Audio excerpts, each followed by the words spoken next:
Bradford City are having an absolutely incredible campaign for our first season back in League One, but how does our best team compare to what is probably the best team that I've seen in my lifetime in that Bradford City 2012-13 campaign? In today's video, we're going to go through and make a combined 11. Let's see what were the best players from both of the team, put them in one ultimate team, and we'll decide how good of a team that it is. It's pretty simple. You should know what a combined 11 is. Let's get straight into it. Now, firstly, it was actually quite hard to find comparisons with the players because obviously we played a 4-4-2 under Phil Parkinson in that 12-13 season, and we're currently playing a 3-4-3 under Graham Alexander in this system. So, for example, the left-sided attacking player, I've compared two players that would play on the left side, so the left midfielder from the 4-4-2 and the left attacking midfielder from the 3-4-3, if that does make sense. So goalkeepers firstly then, obviously the starting goalkeeper back then was John McLaughlin. The starting goalkeeper now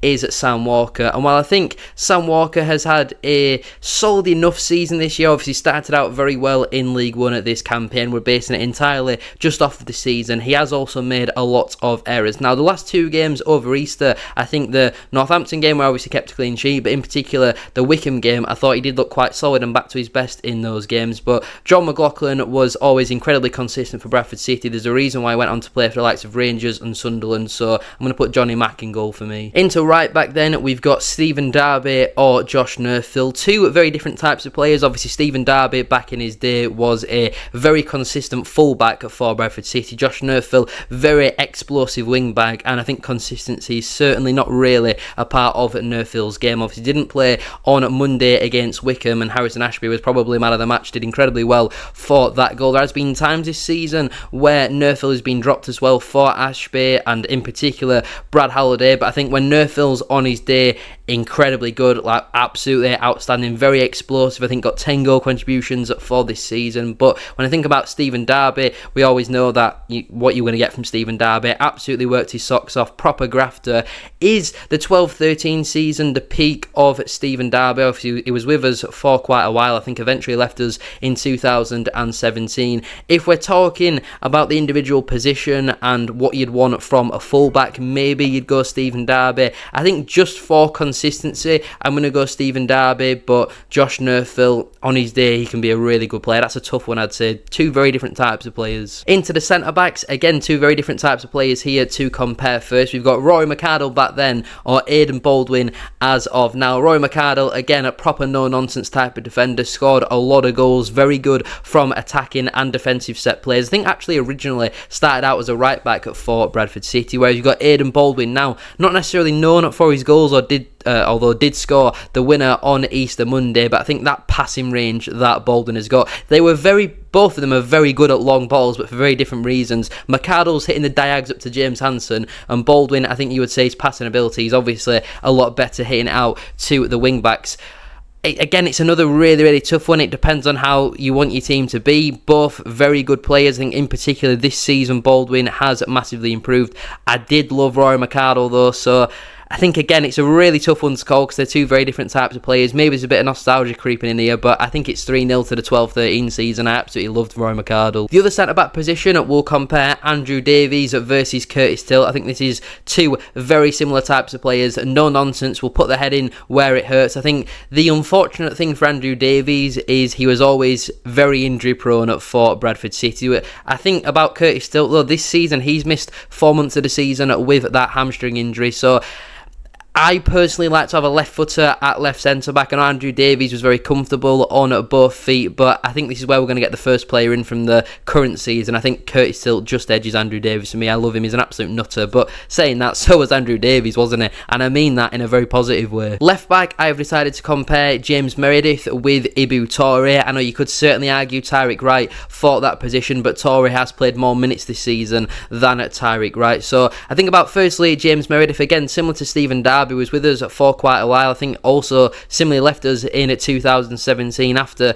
Millwall beat us in that playoff final to join Millwall. I think if I'd have been making YouTube videos back then like I am now, I don't think I would have been particularly impressed with that. But then we think about Ibu Toure, came in from Stockport in the summer, been very consistent, very reliable this season, either as left wing back or as a left centre back. I did really like James Meredith, but I certainly don't think his peak at Bradford City came in at that 12-13 season. Certainly contributed massively to our promotion back to League One, but Ibu Toure, I'm a big fan of him. I think he's going in for me. Now I've decided to go with a 4-4-2 formation. So think about if, say, for example, we're comparing the right midfielders first. You've got Gary Thompson back then, who was a natural right midfielder, but then you've got Anthony Sarsvik, who now plays more as a right attacking midfielder. So they're similar type of positions, but Sars would be a little bit more inverted. I don't think there's really loads to say about this one. Gary Thompson was a decent player, scored some pretty important goals for Bradford City, but I think for me, Anthony Sarsvik, we've seen his importance this season. I think got 10 goals this season,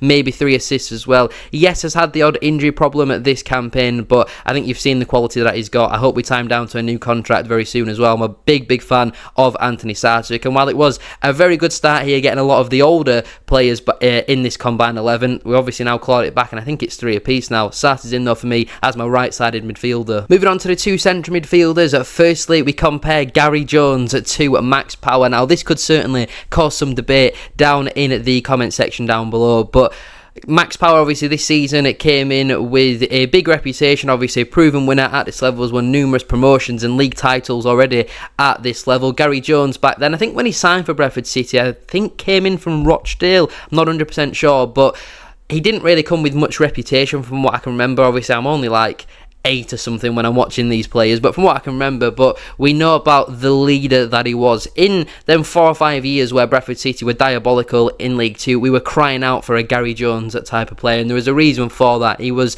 the perfect captain for Bradford City, but I think Max Power is emulating that very well. I have at times this season been quite critical of Max Power. I do think recently he has stepped up. I thought against Wickham on Monday he had a really good game, but as good as Power has been at times this season, I think Gary Jones was better from set pieces. Both of these players were captains and obviously took the majority of set pieces, but I think Gary Jones has got to be in there. He is like the epitome of everything that you'd want in a footballer. So incredibly hard working, and I know Power might be a better footballer, but Gary Jones in there for me, mentality monster. Nathan Doyle compared it to Jensen Metcalfe. I don't think there's loads to really say about these two. Nathan Doyle was a decent player, maybe slightly underrated, but I do think Jensen Metcalfe is a lot better than him. Was only today nominated for the League One Young Player of the Season, so that goes to show about the talent that Jensen Metcalfe is. So for me personally, I'm putting Metcalfe in there. It's really neck and neck. You could maybe argue that you'd want Jones and Power in that midfield, but I think for a bit more attacking quality and flair, I'm putting Jensen Metcalfe in there alongside Gary Jones. What a midfield partnership that'd be. Completing the midfield then over on the left side, again we're comparing a left midfielder in Kyle Reid here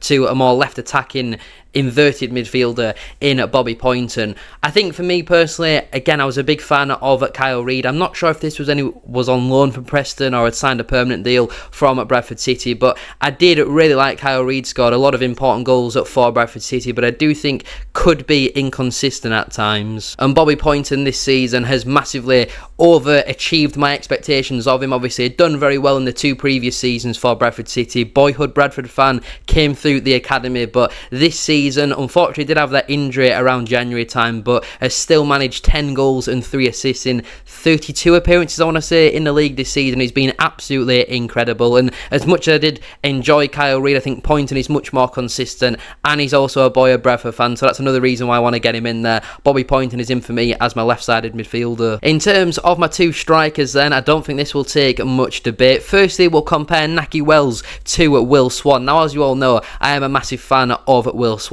but he has had some big injuries this campaign. He's not had like 2 major 6-month-long injuries, but he's just had a lot of 4 to 6 weeks, as it feels like, and he's, unfortunately for him, found himself out of the team quite a lot because he's not been able to consistently play. And I do think for the large part this season, he probably has been Bradford City's best striker, but he's just not been available enough. And obviously had a great purple patch around August sort of time, but unfortunately I think has only scored 1 goal in all competitions since the beginning of September. September, and part of that is down to injuries, part of that's down to a lack of game time. I do like Will Swan, but we're talking about Nahki Wells here. I think anybody who grew up in that era, their favourite player would have been Nahki Wells. Obviously, I hated him at the time for how he left Bradford City, and I still don't think it was great that he pretty much faked an injury to go to our biggest rivals, or one of our biggest rivals in Huddersfield Town. So yes, that maybe dampens it slightly, but come on, if we're talking ability here, Nahki Wells is 10 times the player Will Swan is. And finally then, we do compare James Hansen versus Stephen Humphreys.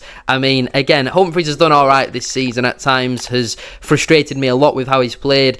He's traditionally a winger, but he's playing as a striker this season. Look, James Hansen is going in every day of the week and twice on a Sunday. That man's a Bradford City legend. I think also a boyhood Bradford City fan as well, but for what he did for us, his contribution that season, and you can't break up the front two of Hansen and Wells, can you? So there we have it then. There is my combined 11 from Bradford City's 12-13 season to the current season. I think I've got 6 players who were playing back then and 5 current players who are playing now. But let me know down below, have I missed anybody out? Do you think Zavon Hines should be in there? Curtis Good? Let me know what you think. Thank you all for watching. Have a great rest of your day. And whatever your team includes, it's not going to include Ethan Wheatley, is it? Thank you all for watching. Have a great rest of your day, and I'll see you very soon for another one.